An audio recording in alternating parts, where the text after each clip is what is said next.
Highlight എന്താണെന്ന് വെച്ചാൽ ഇതാണ്, പച്ചപ്പാണ്. വളരെ മനോഹരമായ രീതിയിൽ ഒരു ഗാർഡൻ ഇവിടെ ഡെവലപ്പ് ചെയ്തുകൊണ്ട് വരുന്നുണ്ട് എന്ന് പറഞ്ഞാൽ സൂപ്പർ ഗാർഡൻ. ഹായ് കൂട്ടുകാരെ, പുതിയൊരു വീഡിയോയിലേക്ക് സ്വാഗതം. അപ്പോൾ നമ്മുടെ തിരുവനന്തപുരത്തുള്ള മ്യൂസിയം അല്ലേ ബാബു? അതെ, മ്യൂസിയത്തിനകത്തുള്ള കാഴ്ച നമ്മുടെ ഗാർഡനും, അതെ ഗാർഡനും പിന്നെ അതിനകത്തുള്ളൊരു ചെറിയ മൃഗശാല അങ്ങനെയുള്ളതെല്ലാം ഉണ്ട്. നല്ല അടിപൊളിയായിട്ടുള്ള കുറേ കാര്യങ്ങളുണ്ട് കേട്ടോ. അപ്പോൾ നമ്മൾ അതെല്ലാം കൂടെ ഓടിച്ചിട്ടുള്ളൊരു വീഡിയോ ആണ് ഇന്നത്തെ വീഡിയോ അല്ലേ. അപ്പോൾ വീഡിയോ എല്ലാവരും ഉറപ്പായിട്ടും കാണുക. വീഡിയോയിലേക്ക് പോവാം. കേരളത്തിലെ ഏറ്റവും വലിയ മൃഗശാലയാണ് കേട്ടോ നമ്മുടെ തിരുവനന്തപുരത്തെ മൃഗശാല. 1857 തിരുവനന്തപുരം മൃഗശാല സ്ഥാപിച്ചത്. പക്ഷിമൃഗാദികളെ അതിൻ്റെ സ്വാഭാവിക ചുറ്റുപാടിൽ സംരക്ഷിക്കുന്നതിനാൽ അവയുടെ ജീവിത രീതിയിൽ മനസ്സിലാക്കാൻ സന്ദർശകർക്ക് അവസരം ലഭിക്കുന്നു.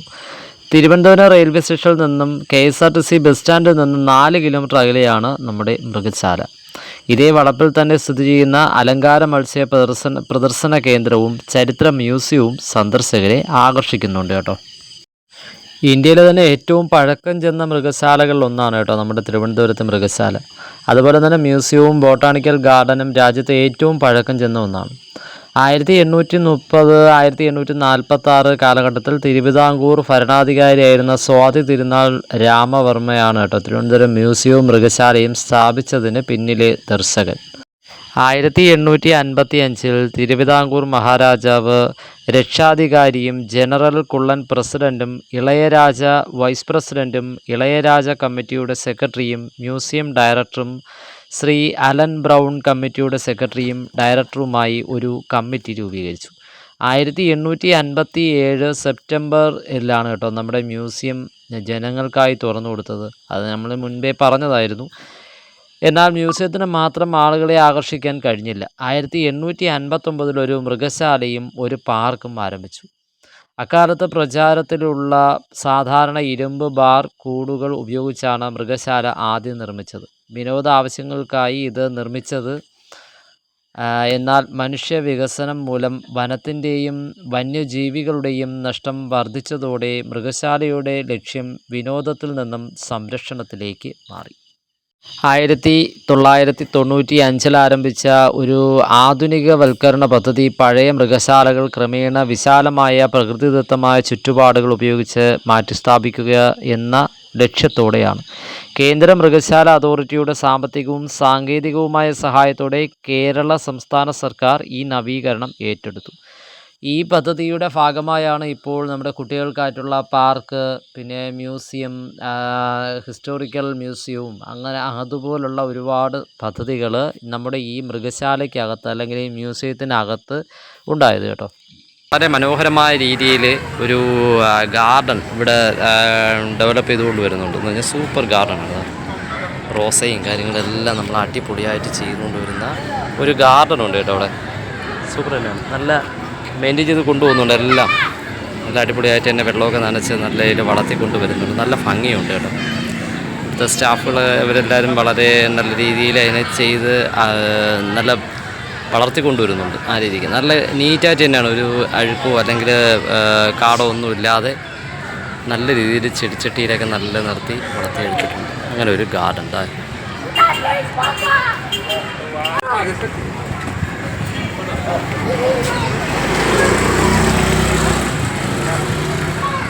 നമ്മുടെ തലസ്ഥാനത്തിൻ്റെ ഒത്ത നടുക്കാറ്റ് തന്നെ ഉള്ള മ്യൂസിയം ആണ് നിങ്ങൾ കാണുന്നത് കേട്ടോ.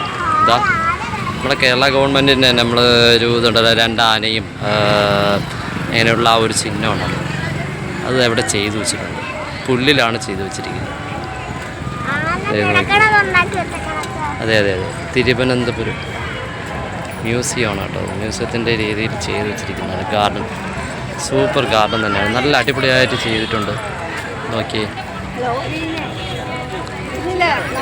ഇത് കൂടാതെ ഇനി നമുക്ക് ഇനി അകത്തോട്ടൊന്ന് കയറാം. വാ വെച്ചി, വാ മീനുട്ടി, വാ അകത്തോട്ടൊന്ന് കയറാം. നമുക്ക് ഡിസൈൻ എല്ലാം അടിപൊളിയായിട്ട് ചെയ്ത് വെച്ചിട്ടുണ്ടല്ലേ, സൂപ്പർ തന്നെയാണ്. നടന്നു പോവും മീൻ, നടന്നു പോവും. പിന്നെ ഒരു കാര്യമുണ്ട് കേട്ടോ, നമ്മുടെ പ്രവേശനം പാസ് മൂലമാണ് കേട്ടോ നമ്മുടെ മൃഗശാലയിലേക്കുള്ളത്. മുതിർന്നവർക്ക് 30 രൂപയും ആണ് പ്രവേശന ഫീസ് വരുന്നത്. രാവിലെ 9 മണി മുതൽ വൈകുന്നേരം 5:15 വരെയാണ് പ്രവേശന സമയം. തിങ്കളാഴ്ച അവധിയാണ്. ഇപ്പോൾ കൂട്ടുകാർ, നമ്മളിത് ഇവിടെ നമ്മുടെ ഈ മ്യൂസിയത്തിൽ തന്നെ ഏറ്റവും ഹൈലൈറ്റ് എന്ന് പറയുന്നത് ഇതുപോലുള്ള ഈ ചെടികളാണ്, ഒരു ഇലച്ചെടികൾ അല്ലേ. നല്ല ഭംഗിയാണ് കേട്ടോ ഇത് കാണാനായിട്ട്. അതിൻ്റെ ആ മോൾ ഭാഗത്ത് വരുന്ന ആ കളറും പച്ചയും ചുവപ്പും പച്ചയും കൂടെ ചേർന്ന് വരുമ്പോൾ അത് കാണാൻ വേറെ ഈ ഒരു പ്രത്യേകത ഉള്ളത് കൊണ്ടാണ് ഇവിടെ ഒരുപാട് സിനിമകളൊക്കെ ഷൂട്ടിങ്ങിന് വന്നിട്ടുള്ളത്. സിനിമയിൽ മാത്രമല്ല, ഇപ്പോൾ ഒരുപാട് സേവ് ദി ഡേറ്റ് കിടക്കുന്നുണ്ട്. സേവ് ദി ഡേറ്റ്, അതുപോലെ ഒരുപാട് എന്താ പറയാ ചെറിയ ചെറിയ ഒരു ഷൂട്ടിംഗ് ഒക്കെ നടക്കുന്നുണ്ട്. ഒരു ആംബിയൻസ് എന്ന് പറഞ്ഞാൽ ഒരു വേറെ ലെവലാണ് നമ്മുടെ മ്യൂസിയത്തിനകത്തെന്ന് പറഞ്ഞാൽ. ഞങ്ങൾ ഒരുപാട് തവണ ഫാമിലി ആയിട്ടൊക്കെ വന്ന് ഒരുപാട് സമയം സ്പെൻഡ് ചെയ്തിട്ടുള്ള ഒരിടം കൂടിയാണ് കേട്ടോ ഇവിടെ. ഈ പച്ചപ്പിന്റെ ഇടയിൽ തന്നെ ഇരിക്കാൻ നല്ല രസമാണ് കേട്ടോ. പിന്നെ ഇവിടെ ചെറിയ രീതിയിൽ നല്ല പാട്ടും കൂടി കേൾക്കുന്നുണ്ട് കേട്ടോ. അതെ, നമ്മളിപ്പോൾ റെക്കോർഡിങ് നമ്മളത് ഓഫ് ചെയ്ത് വെച്ചിരിക്കുകയാണ്. അതുകൊണ്ടാണ് നമ്മളിങ്ങനെ ഒരു വോളിയം അറേഞ്ച് ചെയ്ത് നിർത്തിയിരിക്കുന്നത്. ഇവിടെ വെച്ച് എൻ്റെയും മീനുവിൻ്റെയും കുറച്ച് ഫോട്ടോസും വീഡിയോസും ഒക്കെ എടുത്ത് കേട്ടോ. അപ്പം മീൻ്റെ വീഡിയോ ഒക്കെ എടുക്കണമെന്ന് പറഞ്ഞുകൊണ്ടാണ് കയറി പോവുകയാണ്. അപ്പം നമ്മൾ അതിൻ്റെ ബാക്കിൽ നിന്നുകൊണ്ട് നമ്മളൊരു വീഡിയോ എടുത്തു തന്നേ ഉള്ളൂ കേട്ടോ. അത് നോക്കിയേ, എന്ത് മനോഹരമാണല്ലേ നമ്മുടെ മ്യൂസിയം.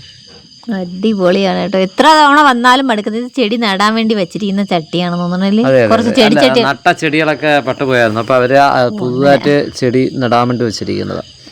അപ്പോൾ ഇനി നമുക്ക് അകത്ത് ഇനി കയറി പോകേണ്ടതെന്ന് നമ്മുടെ നേപ്പിയർ മ്യൂസിയം അല്ലേ. Napier museum. ഇനി നേപ്പിയർ മ്യൂസിയത്തിലോട്ടാണ് നമ്മൾ കയറി പോയിക്കൊണ്ടിരിക്കുന്നത്. നേപ്പിയർ മ്യൂസിയത്തിൽ നമ്മൾ ഇനിയിപ്പോൾ ടിക്കറ്റ് കൗണ്ടറിലോട്ട് പോകാം. അപ്പം നമ്മളിനി ഇതിൻ്റെ ഈ ഇടത് ഭാഗത്തോട്ട് നോക്കുമ്പോഴത്തേക്കും ഈ കാണുന്നതാണ് കേട്ടോ നമ്മുടെ ടിക്കറ്റ് കൗണ്ടർ, നേപ്പിയർ മ്യൂസിയത്തിൻ്റെ ടിക്കറ്റ് കൗണ്ടർ.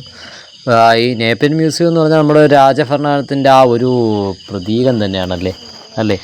അന്നത് കാണാൻ എന്ത് ഭംഗി. നമ്മളതിൻ്റെ മുൻവശത്തായിട്ട് കാണുന്നതാണ് താങ്കൾ ഈ കാണുന്ന ഈ ഒരു നമ്മുടെ ഒരു എന്താണ് വാട്ടർ ഡാൻസിൻ്റെയൊക്കെ ഒരു സിസ്റ്റം ചെയ്ത് വെച്ചിരിക്കുന്നത്. എന്ത് ഭംഗിയാണെന്ന് വെച്ചാൽ ഇവിടുത്തെ ഗാർഡൻ സെറ്റിംഗ് ആണ് വേറെ ഹൈ ലെവൽ എന്ന് പറയാൻ. എന്ന് പറഞ്ഞാൽ നമ്മൾ ഇതേപോലെയൊക്കെ നമ്മളൊരു വീട്ടിലൊക്കെ ചെയ്യാൻ പറ്റിയാൽ ആ വീട് അങ്ങ് കൊട്ടാരമല്ല, കൊട്ടാരത്തിനും അപ്പുറം എന്ന് നമുക്ക് പറയേണ്ടി വരും. രാജകൊട്ടാരത്തിൻ്റെയൊക്കെ ആ ഒരു പ്രൗഢി നമ്മളെ വീട്ടിൽ കിട്ടും അല്ലേ ഇതേപോലെയൊക്കെ ചെയ്തു വെച്ചാൽ. ഇതുപോലെ ചെയ്യാൻ കഴിയുകയാണെങ്കിൽ നമ്മുടെ ആ ഗാർഡൻ്റെ ഒരു സെറ്റിങ്ങും കൂടെയാണ് നിങ്ങൾക്ക് നമ്മൾ കാണിച്ചിരുന്നത്. ഇതുപോലെയൊക്കെ നിങ്ങളിത് നിങ്ങളുടെ മനസ്സിൽ വെച്ചിരിക്കുക. നിങ്ങളുടെ വീട്ടിൻ്റെ മുൻവശത്ത് നമ്മൾ ചെയ്തെടുക്കാൻ മനോഹരമാക്കാം. ഇതുപോലെയുള്ള ഇവിടെയൊക്കെ വന്ന് കാണണം കേട്ടോ. മ്യൂസിയത്തിൽ വരാത്തവർക്ക് അപ്പോൾ കുറച്ചുകൂടെ ഐഡിയ കിട്ടും കേട്ടോ. ഐഡിയകൾ അത് സത്യമാണ്. ഇവിടെ വന്ന് കാണുമ്പോഴായിരിക്കും നമുക്ക് പുതിയ പുതിയ ഐഡിയകളും കാര്യങ്ങളും. മാത്രമല്ല കേട്ടോ, ഓരോ നമ്മൾ വിചാരിക്കും ഒരുപാട് ചെടി വേണമെന്ന്, പക്ഷെ വേണ്ട, നമുക്ക് ഒരു ചെടി കൊണ്ട് തന്നെ നല്ല അടിപൊളിയായിട്ട് ചെയ്യാം കേട്ടോ. അതെ, ഇവിടെ തന്നെ നമ്മൾ നോക്കി ഇവിടെ തന്നെ ഓരോ ഏരിയയിൽ ആ ഒരു ഐറ്റം ചെടി മാത്രമായിരിക്കും കാണുന്നത്. ഭംഗി ലെവൽ ചെയ്ത് നിർത്തുമ്പോഴാണ് കേട്ടോ അതിന്റെ ഭംഗി എന്ന് പറയുന്നത്. സത്യമാണ്.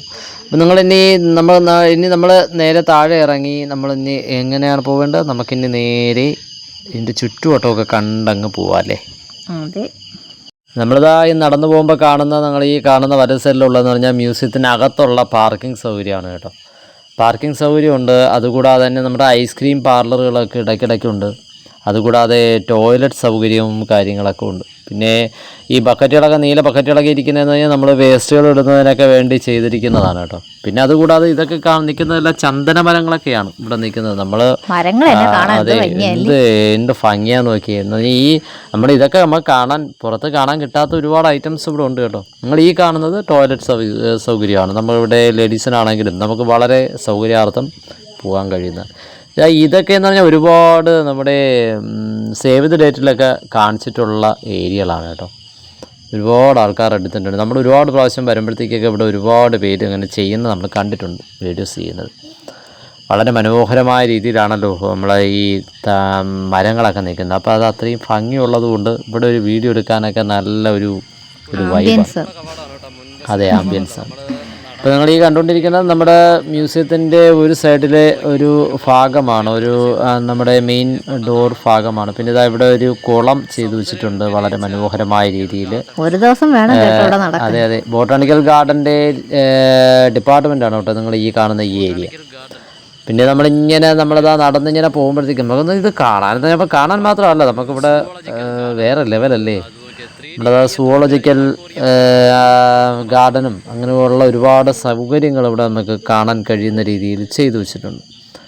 പിന്നെ ഗാർഡൻ എന്ന് പറഞ്ഞാൽ അത് വേറെ ലെവലാണ്. നമ്മുടെ മ്യൂസിയത്തിലെ ഗാർഡൻ കാണാനുള്ള കാഴ്ചകൾ ഒരുപാടാണ്. അപ്പോൾ നമ്മൾ എന്തെങ്കിലും തിരുവനന്തപുരത്തൊക്കെ തലസ്ഥാനത്തൊക്കെ വരികയാണെങ്കിൽ നിങ്ങൾ ഉറപ്പായിട്ടും നിങ്ങൾക്ക് ഒരു വിരുന്ന് തന്നെയാണല്ലേ നമ്മുടെ മ്യൂസിയം. അതെ, എല്ലാം കയറി കാണാം കേട്ടോ.